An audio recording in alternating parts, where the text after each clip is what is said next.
بسم الله الرحمن الرحيم رب اشرح لي صدري ويسر لي أمري واحلل عقدة من لساني يفقه قولي. Assalamu alaikum wa rahmatullahi wa barakatuh. Thank you for joining me once again.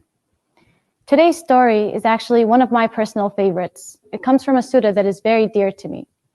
This is the story of Mu'min al-Fir'aun, which is found in Surah Ghafir. Now, we don't need an introduction to Fir'aun. All of us know who Fir'aun is and what kind of tyrant he really was. And we all know the story of Musa alayhi salam when he stood up against Fir'aun and he claimed to him to worship the one God of Allah and that Fir'aun wasn't the real God. When Fir'aun saw this, of course he was frustrated and he really didn't like what was happening. He gathered all of his councilmen and he wanted to make a decision to end this. So he told his people, Daruni aqtul Musa. Let me go kill Musa. I don't like what's happening. We need to put an end to this. وَلْيَدْعُ رَبَّهُ. Let him call on to his God. Let his God protect him if there really is another God besides me. So Fir'aun wanted to give him an explanation as to why he wanted to do this. And he told them, I am so afraid that Musa will make you guys change your religion or that Musa will bring a lot of corruption to the land. So he's making it like he's looking out for his people. So Musa responds to him and says, Inni udtu bi rabbi wa rabbikum. I'm going back to Allah and I'm turning to Him to protect me from you guys and from all of your evil plans. Now at this moment, one of the councilmen of Fir'aun, he was really a mu'min, but he didn't want anyone to know yet. However, at this moment, he realized that it was time for him to speak up. And he had to stand up and speak with Musa alayhi salam. So he started off with the first argument of a logical argument. And he turned to Fir'aun and the people and he said, why do you guys want to kill this man? Just because he said, Rabbi Allah, you guys want to kill this man because he turned to Allah as his true God? Well, if Musa is lying, this is going to come back to hurt him. But if Musa is saying the truth, then this is going to come back to hurt us. And Allah doesn't like the people who are musrif and who are kadhab. He doesn't like people who transgress and go above and lie. So if Musa is lying, then let Allah deal with him. We shouldn't have to worry about this. And then he goes on one step further. And he reminds them, he says, Ya qawmi lakumul mulk al-yawm. You guys today are on this earth. You guys are the ones with the power. But who's going to protect us if Allah subhanahu wa ta'ala decides to destroy us? There's nobody who could stand by us and protect us. So now Fir'aun responds back to him. And he says, I'm telling you what I see is the right path. Listen to what I say. And I'm going to show you to the right way of dealing with the situation. And then this man realized that this argument didn't work. He needed to try something else. So he turned to history. And he told them, oh my people, I'm afraid that what's going to happen to you is exactly what happened to the people in the past. To the people of Nuh, to the people of Ad, to the people of Thamud, all of these other nations. When the truth came to them and they disbelieved and they got punished. I'm also worried that you guys are not only going to be punished in this world, but also in the next. On the day of judgment, when Allah subhanahu wa ta'ala reveals the truth, and you have no place to run, no place to hide from Allah subhanahu wa ta'ala. And on that day, it's too late for anyone who wanted to be guided. Allah has already guided those who have chosen the guidance. And he goes one more step, and he reminds them of Yusuf alayhi salam. He says, remember when Yusuf came to you guys with this true message, and you guys denied it. And you refused to accept it. And once Yusuf passed away, you guys were so happy. You said, thank God, we're done with this message. لَن يَبْعَثَ اللَّهُ مِن بَعْدِهِ رَسُولًا. Allah is never going to send someone else. We're done with this. But then Allah subhanahu wa ta'ala sent Musa.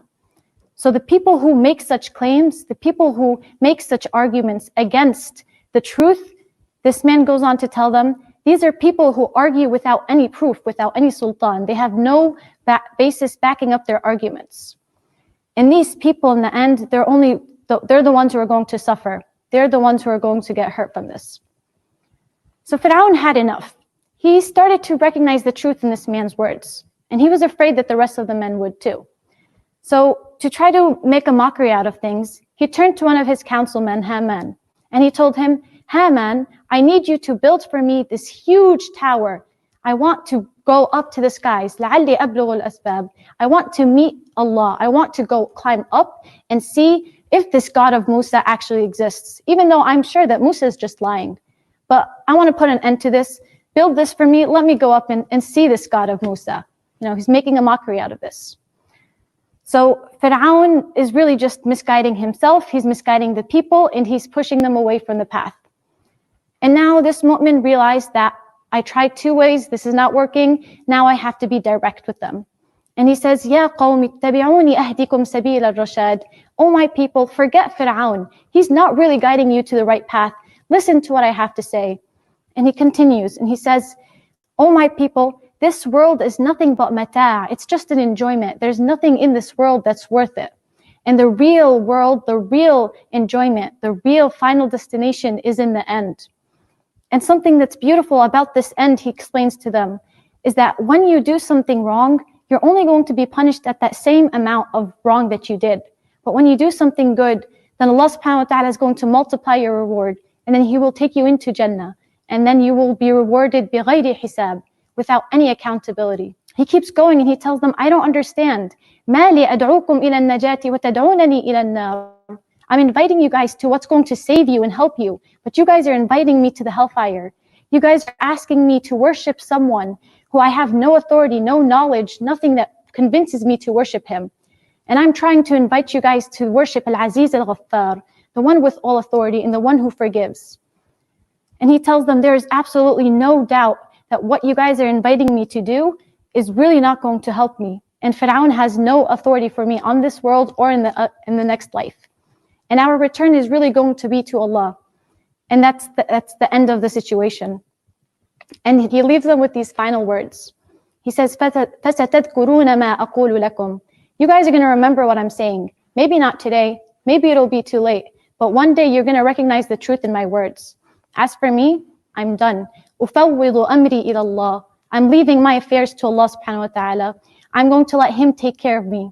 You guys can do whatever you like with me. I'm putting my trust in Allah. And then Allah subhanahu wa ta'ala says that He protected him from the evil plots of Fir'aun. We don't know what exactly they plotted, but Allah subhanahu wa ta'ala rewarded him, He protected him, and as we know, Fir'aun's family and his followers are the ones that ended up in the hellfire. There's a lot going on in that story, and there's a lot of lessons that we can pull out. But there are 2 things that I really just want to highlight. 2 things that we haven't talked about before. And these 2 things are what people always look for in this world.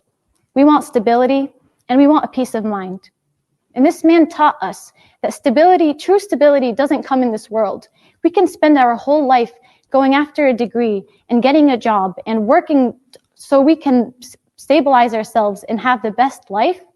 But at the end, once we hit 70, 80, whatever age we're going to die at, all that we worked for is nothing. And everything in this world is going to vanish. So the true stability comes in the next life. And that's what we should be working for. And the second thing that I wanted to highlight was the peace of mind. All of us want to live a stress-free life. All of us want to live relaxed and peaceful.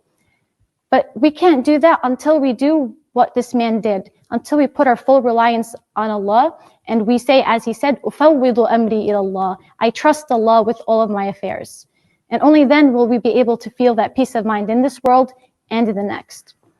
I ask that Allah subhanahu wa ta'ala makes us of those who truly submit to Him. I ask that Allah makes us of those who search for that true stability and work for the next life instead of this world. I ask that Allah makes us of those who believe in Him and accept Him. Ameen. Jazakumullah khairan. Thank you for watching. Assalamu alaikum.